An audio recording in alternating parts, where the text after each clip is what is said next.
اب میں آپ کو ذرا اس جو انسانوں میں سے انسان دشمنی کا جن کا سب سے بڑا رول ہے، میں ان کی 2000 سالہ تاریخ کا آپ کے سامنے نقشہ رکھنا چاہتا ہوں۔ ان 1400 سال کا تو میں نے صرف 4 آپ کو پوائنٹس بتائے۔ موسیٰ سے عیسیٰ تک 1400 برس علیہ الصلوۃ والسلام، 2 مرتبہ عروج، 2 مرتبہ زوال، اشیریوں کے ہاتھوں پٹوائی، بابلیوں کے ہاتھوں پٹانا، گریکس کے ہاتھوں مرمت، رومنز کے ہاتھوں مرمت۔ یہ جو 2000 سال ہے، کیونکہ اب تو ظاہر بات ہے 21ویں صدی شروع ہو گئی، 20 صدیاں حضرت مسیح کو پوری ہو گئی۔ پہلی بات نوٹ کیجئے، حضرت مسیح کی پیدائش ہے سن 1 قبل مسیح۔ یہ نقطہ آپ نے کبھی سنا ہے یا نہیں؟ جب ملینیم کا سلسلہ شروع ہوا تھا پچھلے سال، تو میں نے بیان کر دیا تھا کہ ایک عجیب حساب کے اندر انہوں نے غلطی کی ہوئی ہے۔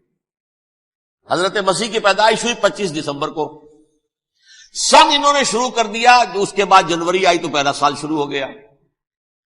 اگر جنوری سے پہلا سال شروع ہوا تو یہ 6 دن جو ہے تو اس کے پچھلے سال میں تھے، لہذا کہا جائے گا کہ Jesus Christ was born 1 year before Christ, تو 1 قبل مسیح میں حضرت مسیح کی پیدائش ہوئی۔ یہ آخری اسرائیلی نبی اور رسول۔ یہودی علماء کی مخالفت، دشمنی، سولی پر چڑھوا دینا میں بیان کر چکا ہوں۔ سن 33 عیسوی میں، جبکہ حضرت مسیح کی عمر 33 برس تھی، اللہ تعالیٰ نے انہیں زندہ آسمان پر اٹھا لیا، لیکن یہودیوں نے اپنے خیال کے مطابق انہیں سولی پر چڑھوا دیا، ان کی موت واقع۔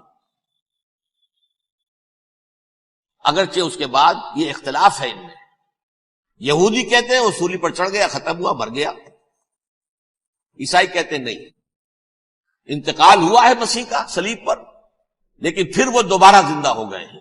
ان کی لاش ایک غار میں رکھ دی گئی تھی، وہاں ریزریکشن ہو گیا، ان کا باعث بعد الموت وہیں ہو گیا، اور پھر انہیں اللہ نے زندہ آسمان پر اٹھا لیا۔ تو ہمارے اور عیسائیوں کے درمیان نوٹ کر لیجئے، یہ چیز مشترک ہے کہ حضرت مسیح آسمان پر زندہ اٹھائے گئے۔ فرق کیا ہے؟ وہ سمجھتے ہیں کہ سولی دیے گئے، سولی پر مرے، پھر زندہ ہوئے، پھر گئے۔ ہم سمجھتے ہیں کہ نہیں، وما صلبوہ وما قتلوہ، انہوں نے نہ صلیب دے سکے انہیں اور نہ انہیں قتل کر سکے، بل رفعہ اللہ الیہ، اللہ نے اٹھا لیا۔ پھر ہمارا اور یہ اس کا عیسائیوں کا ایک اور اتفاق ہے، سیکنڈ کمنگ آف جیسس، حضرت مسیح دوبارہ آئیں گے، یہ عیسائیوں کا بھی عقیدہ ہے اور ہمارا بھی۔ بہرحال تو جیسا کہ میں نے عرض کیا کہ اس وقت یہ عذاب استیصال، عذاب اکبر کے مستحق ہو چکے تھے، لیکن اللہ نے ان کی مدت دراز کی، لیکن ان پر دنیاوی عذاب کا ایک کوڑا جو ہے اللہ تعالی کی طرف سے اسی وقت برسا۔ دنیاوی عذاب دنیا میں رہتے ہوئے ختم نہیں کیا گیا۔ 37 برس بعد، حضرت مسیح کے رفع سماوی کے 37 برس بعد، سن 70 میں یہودیوں نے بغاوت کی رومیوں کے خلاف۔ رومی ٹائٹس جنرل تھا ایک، اس نے پھر جو حملہ کیا ہے، 1,33,000 یہودی ایک دن میں قتل کیا یروشلم میں، اور ہیکل سلیمانی گرا دیا۔ وہ ہیکل پہلے بھی گرا تھا، پہلے 1400 سال کے دوران میں بھی نبوکدنضر نے گرایا تھا، لیکن پھر اس کے 150 سال بعد انہوں نے دوبارہ بنا لیا تھا، اس لیے وہ اسے سیکنڈ ٹیمپل کہتے ہیں۔ پہلا ٹیمپل جو حضرت سلیمان نے بنایا تھا، نبوکدنضر نے گرا دیا 587 قبل مسیح میں، پھر دوبارہ انہوں نے 150 سال کے بعد بنا لیا۔ وہ اس تاریخ کا حصہ ہے، میں نے جس کے بارے میں آپ کو تفصیل نہیں بتائی۔ اس میں یہ ہوا سن 70 میں وہ گرا دیا گیا، وہ آج تک گرا پڑا ہوا ہے۔ نمبر 2، یہ کہہ دیا گیا کہ یہودیوں اس ارض فلسطین سے نکل جاؤ، تم یہاں نہیں رہ سکتے اب۔ لہذا جس کا جہاں سینگ سمایا چلا گیا، یورپ میں چلے گئے، ایشیا میں آ گئے، عرب میں آ گئے یہ 3 قبیلے جو رات بھی میں نے عرض کیا تھا، بنو قینقاع، بنو نذیر اور بنو قریظہ، یہ وہاں سے آ کے مدینے میں آباد ہو گئے۔ جس کا جہاں سینگ سمایا، افریقہ میں، ہندوستان میں، جہاں چلے گئے، ڈایاسپورا اسے کہتے ہیں، وہ آپ نوٹ کر لیجیے اس لفظ ڈایاسپورا، ہمارا دور انتشار، جبکہ ہمیں ہماری اصل سرزمین تو فلسطین ہے، حضرت ابراہیم کا مسکن، حضرت اسحاق حضرت یعقوب کا مسکن فلسطین، یہ ہے ہماری اصل جاگیر، یہ تو ہماری جدی پشتی جاگیر ہے، لیکن یہاں سے نکال دیے گئے سن 70 عیسوی میں، اور وہاں سے لے کے 1917 تک ان کا ڈایاسپورا جاری رہا۔ یہ دور انتشار، اس دور انتشار کے چند حصے ہیں جس کو میں چاہتا ہوں کہ آپ علیحدہ علیحدہ سمجھ لیں۔ دور انتشار کا جو پہلا جو ہے تقریباً 300 برس، رومی حکمران تھے، وہ یہودیوں کے بھی دشمن تھے اور عیسائیوں کے بھی دشمن تھے، عیسائی اور یہودی ایک دوسرے کے بھی دشمن تھے، لیکن رومی سمجھتے تھے کہ یہ ایک ہی تھیلی کے چٹے بٹے ہیں۔ رومیوں کے نزدیک عیسائی بھی یہودیوں ہی کا ایک فرقہ تھے، کوئی علیحدہ مذہب تو تھا ہی نہیں، لہذا رومی جو ہیں رومنز وہ ان دونوں کو ستاتے تھے، مارتے تھے، اور یہ آپس میں لڑتے تھے، یہودی عیسائیوں کو مارتے تھے، عیسائی یہودیوں کو مارتے تھے۔ یہ ہے 300 برس تک کی تاریخ۔ سن 300 عیسوی میں کیا ہوا؟ ایک معجزہ ہو گیا، بہت عظیم ایمپرر کانسٹینٹائن، قسطنطین اعظم، رومن ایمپررز میں سے بہت بڑا ایمپرر، وہ عیسائی ہو گئے۔ اب تو معاملہ بالکل تلپٹ ہو گیا، پوری سلطنت عیسائی ہو گئی۔ اب عیسائیوں کے عیش ہو گئے اور یہودیوں پہ مار پڑنی شروع ہوئی۔ اب عیسائیوں کا آپ خود سوچئے کہ جنہیں وہ خدا بنا بیٹھے ہیں، خدا کا بیٹا قرار دے رہے ہیں، ان کے قاتل کون؟ یہودی بدماش۔ لہذا ان کی وہ پٹائی شروع ہوئی ہے یورپ میں، پوری رومن امپائر میں، انہیں ذلیل کیا گیا، شہروں میں آمد بند، علیحدہ رہو، گھیٹوز کے اندر رہو۔ یہودی کا نام جو ہے وہ گالی بن گیا، جیسے آج بھی یہودی گالی کہتے ہیں، جیسے خنزیر کا لفظ، آخر وہ بھی اللہ کی مخلوق ہے، لیکن آپ کو معلوم ہے کوئی شخص زبان پر نام نہیں لانا چاہتا خنزیر کا، سور کا، ہے تو مخلوق، وہ بھی ایک حیوان ہے۔ ایسے ہی یہ ہے یہودی، یہودی گالی، جیوٹ گالی۔ لہذا ایک طرف تو ان دونوں کے درمیان دشمنی، اس کو قرآن کہتا ہے وَأَغْرَيْنَا بَيْنَهُمُ الْعَدَاوَةَ وَالْبَغْضَاءَ، ہم نے ان کے مابین دشمنی جو ہے پیدا کر دی۔ اور جب یہ پوری سلطنت عیسائی ہو گئی تو قافیہ تنگ ہو گیا یہودیوں کا۔ اب آئیے 571 عیسوی، یعنی جبکہ ڈایاسپورا کو کتنا عرصہ ہو چکا تھا؟ 500 برس۔ سن 70 سے شروع ہوا ڈایاسپورا، جب ٹائٹس نے گرایا ہے ہیکل کو اور نکال باہر کیا انہیں فلسطین سے، بھاگ جاؤ یہاں ایک یہودی بھی نہیں رہے گا، فلسطین سے نکال دیے۔ اس کے پورے 500 برس بعد سن 571 عیسوی میں حضور کی پیدائش ہوئی، ولادت با سعادت محمد رسول اللہ صلی اللہ علیہ وسلم۔ 610 میں آپ پر وحی کا آغاز ہوا، لیکن حضور کے ساتھ ان کا معاملہ کیا رہا؟ اول تو جبکہ حضور ابھی مکے ہی میں تھے، یہودیوں نے ریشہ دوانیاں شروع کر دی حضور کے خلاف۔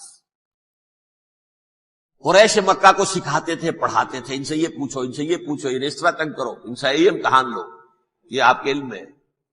سورہ بنی اسرائیل میں، سورہ کہف میں وہ سوالات، جو امتحانی سوالات آئے تھے، ذوالقرنین کون تھا، اصحاب کہف کون تھے، تم رسول بنے پھرتے ہو تو بتاؤ، اور یہ روح کی حقیقت کیا بتاؤ۔ یہ ساری ریشہ دوانیاں کر رہے تھے بیٹھے ہوئے، ابھی وہیں پر حضور ابھی پہنچے بھی نہیں۔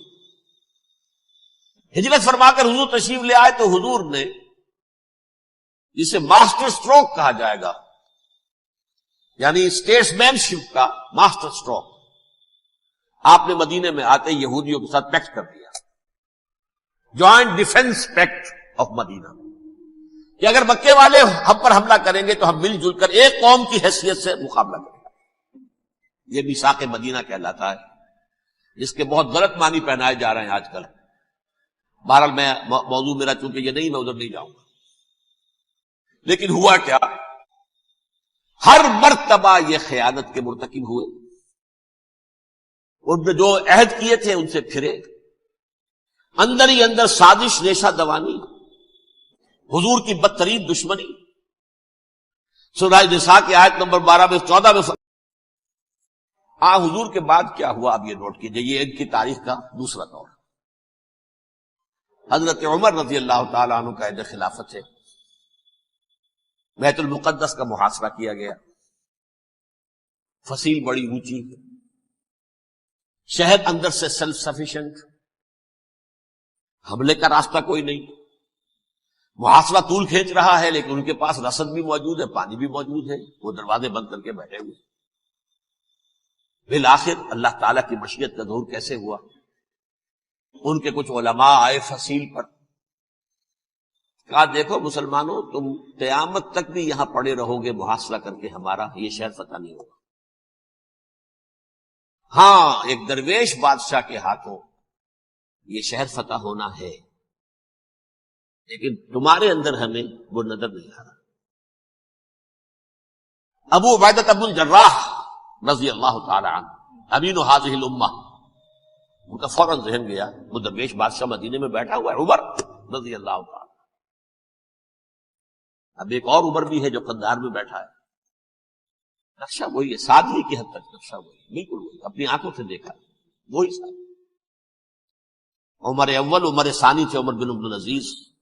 اب ایک اللہ کے فضل سے اللہ تعالیٰ ایدہ اللہ بنصرتہ، اللہ تعالیٰ ان کی نصرت فرمائے، دشمنوں کو ان کے مقابلے میں نیست و نابود کرے۔ انہوں نے ریکویسٹ بھیج دی کہ حضور تشریف لائیے، یہ شہر فتح ہو جائے گا۔ وہ ہے سفر تاریخی، اتنا طویل سفر، تقریباً 700 میل، ایک اونٹ، ایک خادم، ایک منزل پہ امیر المومنین اوپر بیٹھے، خادم آگے چل رہا ہے، اگلی منزل پہ خادم اوپر بیٹھا ہے، امیر المومنین آگے جا رہے ہیں۔ اور جب پہنچے ہیں تو وہ باری تھی خادم کی، انہوں نے ہاتھ جوڑ دیا، حضور خدا کے لیے تم کیا کہیں گے لوگ، وہ میرا برا حال کر دیں گے، تمہیں شرم نہیں آئی؟ امیر المومنین پیدل آگے چل رہے ہیں نکیل پکڑ کر، اور تم بیٹھے ہو اوپر براجمان ہو۔ حضرت عمر فرمایا الدور دورک، نہیں باری تمہاری ہے، بیٹھ۔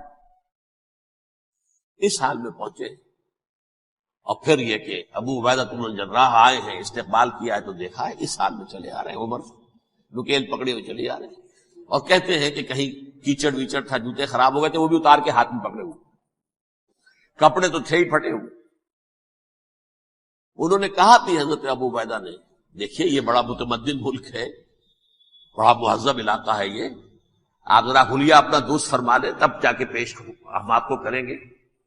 آپ نے فرمایا نحن قوم اعزنا اللہ بالاسلام، ہم وہ قوم ہیں جنہیں اللہ نے عزت دی ہے اسلام کے ذریعے سے، کپڑوں کے ذریعے سے نہیں، دولت کے ذریعے سے۔ اسی حال میں گئے ہیں، اوپر سے انہوں نے کھڑے ہو کر نشانیاں دیکھی ہیں، اپنی کتابیں کھولی، ہاں یہ وہی ہے، اچھا لو جی سرنڈر، شہر تمہارے ہاتھ میں۔ خون کا ایک قطرہ نہیں بہا اور بیت المقدس فتح ہوا۔ لیکن اس وقت حضرت عمر نے ایک نرمی یہ کی کہ یہودیوں کے لیے بھی اسے اوپن سٹی قرار دے دیا۔ یہ احسان عظیم حضرت عمر کا، اس سے پہلے یہودی آ ہی نہیں سکتا تھا، داخل ہی نہیں ہو سکتا تھا، وہاں وہ آ کر وزٹ نہیں کر سکتا تھا، زیارت نہیں کر سکتا تھا اپنے مقدس مقامات کی۔ حضرت عمر نے یوں سمجھیے کہ تقریباً 550 برس کے بعد ان کے لیے راستہ کھولا ہے کہ ہاں تم آ سکتے ہو، زیارت کر سکتے ہو۔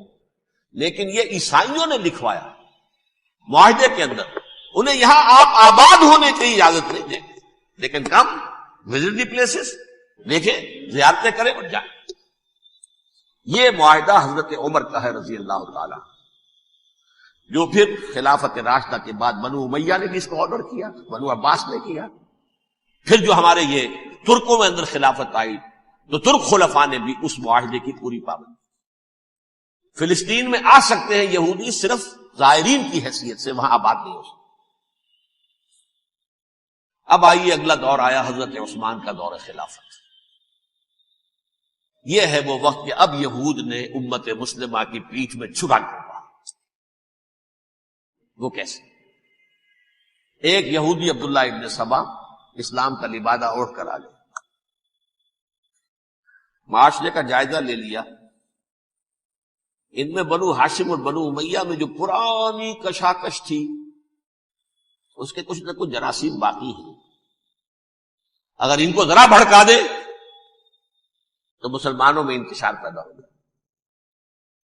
کہا یہ عثمان کون ہے؟ یہ تو بنو امیہ میں سے ہے، یہ حق تو بنو ہاشم کا ہے، خلافت ان کے پاس ہونی چاہیے، محمد کے تو رشتہ دار وہ ہے صلی اللہ علیہ وسلم۔